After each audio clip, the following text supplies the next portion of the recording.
ನಮಸ್ಕಾರ ಮಕ್ಕಳೇ, ಇಂದು ನಾವು ಕೇಳೋಣ ಧೈರ್ಯ, ಭಕ್ತಿ ಮತ್ತು ಜ್ಞಾನ ತುಂಬಿದ ಒಂದು ಸುಂದರ ಕಥೆ, ಅರ್ಜುನ ಮತ್ತು ಕೃಷ್ಣನ ಕಥೆ.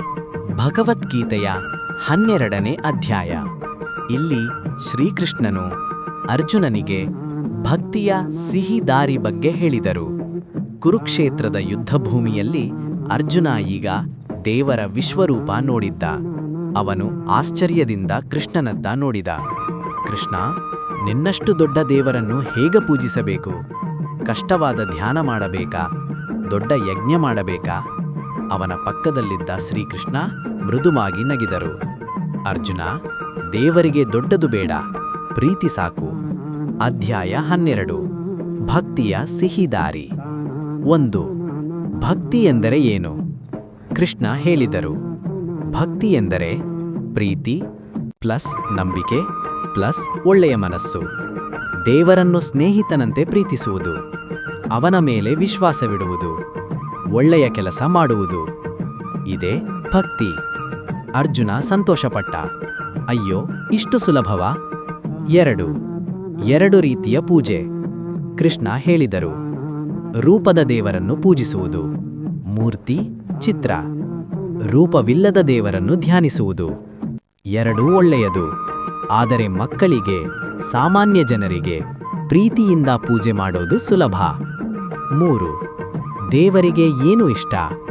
ಅರ್ಜುನ, ನನಗೆ ದೊಡ್ಡ ಉಡುಗೊರೆ ಬೇಡ. ಸತ್ಯ, ದಯೆ, ಸಹಾಯ, ಕ್ಷಮೆ, ಪ್ರೀತಿ, ಈ ಗುಣಗಳೇ ನನಗೆ ತುಂಬಾ ಇಷ್ಟ. 4. ಒಳ್ಳೆಯ ಭಕ್ತನ ಲಕ್ಷಣಗಳು. ಕೃಷ್ಣ ಹೇಳಿದರು. ನನ್ನ ಪ್ರಿಯ ಭಕ್ತ ಯಾರು ಗೊತ್ತಾ? ಯಾರಿಗೂ ಕೇಡು ಮಾಡುವುದಿಲ್ಲ, ಎಲ್ಲರಿಗೂ ಸ್ನೇಹಿ, ಕೋಪ ಕಡಿಮೆ, ಅಹಂಕಾರ ಇಲ್ಲ, ಸಹಾಯ ಮಾಡುವ ಮನಸ್ಸು, ಸಂತೋಷವಾಗಿ ಇರುವವನು. ಇಂಥವನೇ ನನಗೆ ತುಂಬಾ ಪ್ರಿಯ. ಅರ್ಜುನ ನಗುತ್ತಾನೆ. ಅಂದರೆ ಒಳ್ಳೆಯ ಮನುಷ್ಯನೇ ಒಳ್ಳೆಯ ಭಕ್ತ. ಹೌದು ಅರ್ಜುನ. 5. ಸರಳ ಜೀವನ ಅಂದರೆ ಭಕ್ತಿ. ಏನು ಮಾಡಿದರೂ ನನ್ನಿಗಾಗಿ ಮಾಡು. ಓದುವುದು ದೇವರಿಗೆ ಅರ್ಪಣೆ, ಮನೆ ಕೆಲಸ ದೇವರಿಗೆ ಅರ್ಪಣೆ, ಆಟ ಸಂತೋಷದಿಂದ, ಸಹಾಯ ಪ್ರೀತಿಯಿಂದ. ಜೀವನವೇ ಪೂಜೆಯಾಗುತ್ತದೆ. ಮಕ್ಕಳಿಗೆ ಸರಳ ಉದಾಹರಣೆ. ಅಮ್ಮಗೆ ಸಹಾಯ ಭಕ್ತಿ, ಚೆನ್ನಾಗಿ ಓದುವುದು ಭಕ್ತಿ, ಸ್ನೇಹಿತನಿಗೆ ನೆರವು ಭಕ್ತಿ, ಧನ್ಯವಾದ ದೇವರೇ ಭಕ್ತಿ. ದೇವರು ಹೃದಯದಲ್ಲೇ ಸಂತೋಷಪಡುವನು. ಅರ್ಜುನನ ಬದಲಾವಣೆ. ಅರ್ಜುನ ಕೈಜೋಡಿಸಿದ. ಕೃಷ್ಣ, ಈಗ ನನಗೆ ಗೊತ್ತಾಯಿತು. ನಾನು ನಿನ್ನನ್ನು ಪ್ರೀತಿಯಿಂದ ನೆನಪಿಸಿದರೆ ಸಾಕು. ಕೃಷ್ಣ ಸಂತೋಷದಿಂದ ಹೇಳಿದರು. ಅರ್ಜುನ, ಅದೇ ಭಕ್ತಿಯೋಗ, ಅತ್ಯಂತ ಸುಲಭ ದಾರಿ. ಮಕ್ಕಳಿಗೆ ಪಾಠ. ಪ್ರೀತಿಯೇ ದೊಡ್ಡ ಪೂಜೆ.